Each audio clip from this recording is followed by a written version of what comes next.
అన్ని శుభకార్యాల్లో అరటిదే అందలం. అరటి ఆకులు, గెలలు, పండ్లు లేకుండా పెళ్లిళ్ళు, వేడుకల్లో కళ ఉండదు. అలాంటి అరటికి ప్రస్తుతం గిరాకీ లేకుండా పోయింది. ధరలు లేక తోటలను పండ్లతో సహా రైతులు నరికేస్తున్నారు. కృష్ణా జిల్లా మోపిదేవి, అవనిగడ్డ, చల్లపల్లి మండలాల్లో కర్పూర, చక్కెరకేళి, పచ్చ అరటి, అమృతపాణి తదితర అరటి రకాలు సుమారు 1000 ఎకరాల్లో సాగు చేస్తుంటారు. ప్రస్తుతం అరటి గెలలు కొనేవారు లేక రైతుల పరిస్థితి దారుణంగా తయారైంది. ఆరుగాలం పండించిన పంటను తమ చేతులతోనే నరికేస్తున్నారు. చెట్లకు ఉండగానే అరటికాయలు మగ్గిపోయి, కుళ్లిపోయి రాలిపోతున్నాయి. ఒక్కో ఎకరంలో సుమారు 800 అరటి మొక్కలు వేస్తారని, ఎకరం అరటి సాగుకు 80,000 రూపాయలు ఖర్చవుతుందని రైతులు చెబుతున్నారు. అరటి గెలలు అమ్మకం ద్వారా కనీసం 20,000 రూపాయల ఆదాయం కూడా రావడం లేదని వాపోతున్నారు. ప్రతి ఏడాది ఏప్రిల్ నెలలో అరటికి గిరాకీ బాగానే ఉంటుందని, కానీ ఈసారి కొనేవారే కరవయ్యారని రైతులు లబోదివోమంటున్నారు.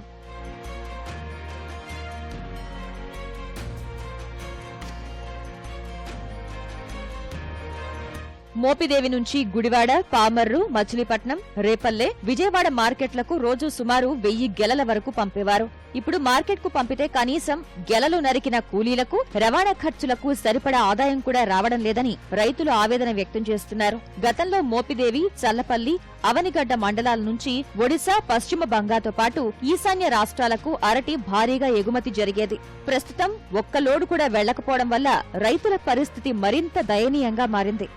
ఇవాళ అరటికాయకి ఒక గెల ఒక్కటికి 100 రూపాయలు కూడా కొంటల్లా. రైతుల్ని కానీ ఈ రకంగా ఏదో ఒక సాటికి మార్కెట్కి పంపించి గవర్నమెంట్ ఏదో ఒక అవకాశం చూపించకపోతే రైతులు ఈ అరటి తోటలు ఏంటి, కంద ఏంటి, పసుపు ఏంటి వేసే పరిస్థితుల్లో లేరు. అసలు ఏం చేయాలో కూడా రైతులకు ఇక తెలియదు. ఎక్కడికి వెళ్ళినా రైతు ఆ వ్యవసాయాన్ని నమ్ముకోవటమే. మేము పచ్చరటి వేసామండి.